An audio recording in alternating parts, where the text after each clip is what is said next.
think one of the things that I've learnt over the last probably 6 years is that yes, you can learn a lot from books, and I would hope that people would read mine, but I spend a lot of my time observing just people and society and social media, and like a novelist would, I suppose, observing human behavior, observing just quirkiness, strange different uses of imagery and language and different things where you think, oh, hang on a minute, that's different. And why is that? So it's not just that it's observing differences, but also questioning why. So whether you think about Gen Z women and how they've upended fashion in many respects, you look at the way in which Gen Z women are not wearing high heels in the same way and to the same degree as previous women. Why is that? Is it a combination of a more gender neutral approach to understanding of femalehood, a part of the Me Too movement and the sort of third wave of feminism? Is it part of just the development in music and fashion? Is it also a reflection of the pandemic and the fact that we're working from home? So there's that boundary between work and play and work uniform and non-work uniform breaking down. Now, that's just, I'm just riffing here, but the broader point is that I spend a lot of my time not necessarily looking in books, but looking at the world around me. And I'm fortunate to be working in a time where I don't just have to observe people on my streets near my home in South London, but because we're online, I can observe the world. And one of the things that I deliberately do is keep my sources of information and my connections very broad, and are forever looking and trying to find new sources, new conversations, new representations of something bigger. So it's observing and then going, why? What's happened with that?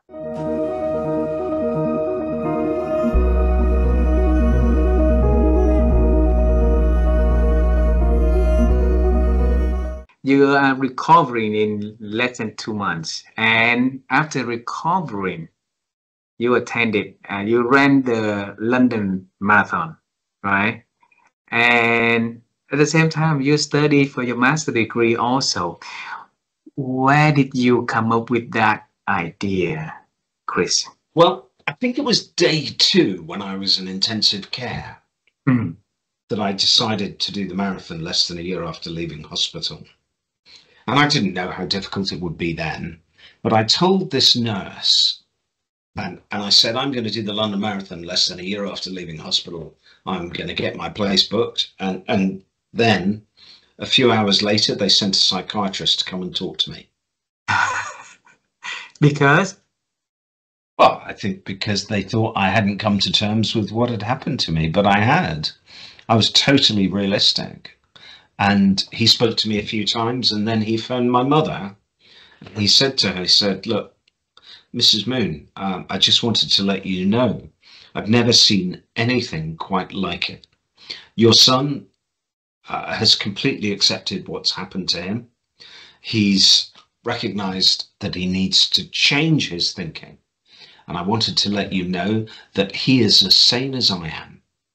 At which point my mother said, if my son is as sane as a psychiatrist, I'm extremely worried. Oh, why? Well, I think she thinks that all psychiatrists are a bit strange. Well, so what did you do for that 1 year, less than a year, to do the, to make yourself be capable and able to do that? Yeah, well, the big thing was to get the artificial leg. That was the biggest challenge, getting an artificial leg to be able to run on. And I did get one. I only had 3 weeks in which I could do distance training, but yeah, I got round. Wow. Wow. And then after that, not only the London Marathon, you took on the ultra marathon, also the first empathy ultra marathon racer also, right? Okay. Yes, So it it took to was. another level of the test of physical endurance for you. Why did you decide to go into that next level? Because life is about making the best of it. And maybe the question we should ask is not who we are, but what could we be and what should we be? And I think you've got to squeeze all the juice out of life. So for me, that was what it was about. It was about making the best of life. Hmm. And moving on to speaking and helping people to be inspiring.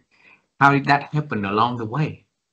Well, when I did that first marathon, it was on the news, on the British TV news, and I was phoned up and somebody said, will you please come and talk to our company and talk to us about your story, about how you overcame being a prisoner of the Khmer Rouge, how you then cleared landmines for 2 years, and then you were blown up doing the least dangerous thing you ever did, walking in a safe area. So tell us about how you trained yourself to do a marathon less than a year after leaving hospital. And also, we want to know how you survived as a prisoner of the Khmer Rouge. So that was how I started talking. And, you know, there's been an evolution.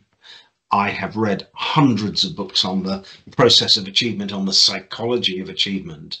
And the good news is, it is all common sense.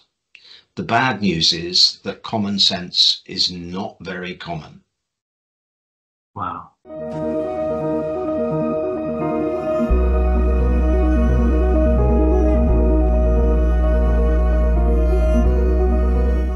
Mitchell, in this conversation, you mentioned a golden word that we love to hear many, many times in here is the word I think.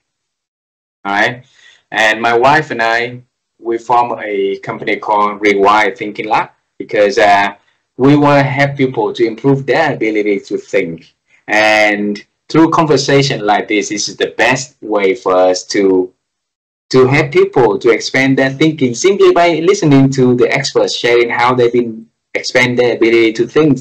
So Mitchell, how have you been growing your ability to think over the years? You know, I in general am having somewhere between 2,000 to 2,500 meetings every year. Every meeting is an opportunity for me to grow and think. Every meeting is an opportunity for me to learn. And I talked about being likable. Likable is two things. There are two values associated with being likable. One is, I call it spreading cred dust, sharing the ideas, thoughts, and actions of others. The second is showing respect, coming early, coming prepared, coming with your heart. So every one of those meetings that I have looked at their LinkedIn, I've looked at their website. If it's me being on their podcast, I've listened to at least a couple minutes of a previous podcast. And I'm coming in with a pre-understanding of who I think that person is. And what's fascinating, if I do that, then I could sit back and listen. And as I'm sitting back and listening, they may say something that adds value to something I'm already thinking about. Normally, that's the way, whether you call it God-given gift, or if you think about serendipity, there's always an opportunity when you're thinking about something for somebody else to say something that just, oh yeah, I see it. The 1 + 1 = 11, right? I see that because I'm listening for it. I'm thinking about. I'm not thinking about what do I need to say next. I'm thinking about what the person is saying. And many times when something like that's happened and it's been really big, I will say it out loud and I'll say, hey, that was amazing. That's not the way I thought about this topic. Do you mind if I quote you going forward? Do you mind if I spread your cred dust going forward? And as I did earlier in the conversation with Raji Sethi, I've spread his cred dust a couple hundred times. I don't know. I don't think it's 1,000, but at least a couple hundred times, right? And And for those who know Raj, when I say that, I go, oh my God, he's amazing. And I go, yes, he is. And then we'll have a conversation about Raji Sethi for a little bit.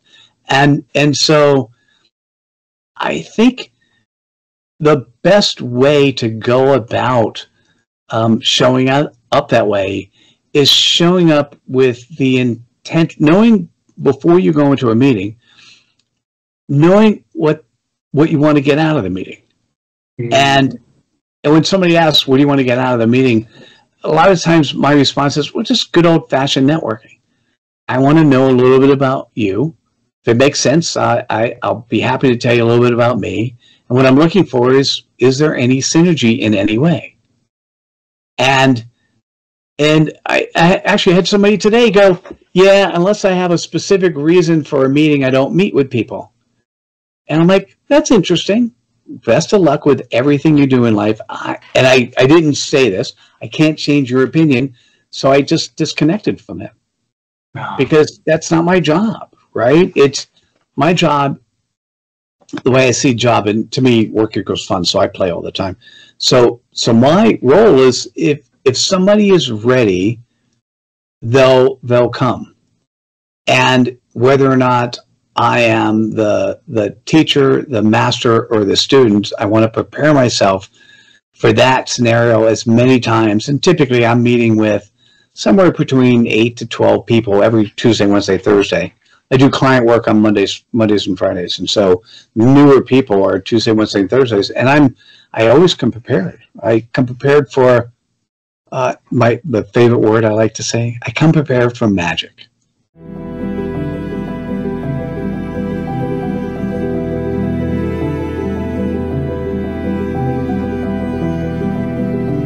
And I'll show you, I was talking to you. So this is my notes. On this side, I'm taking notes about what somebody said to me, what's happening. I draw a line here.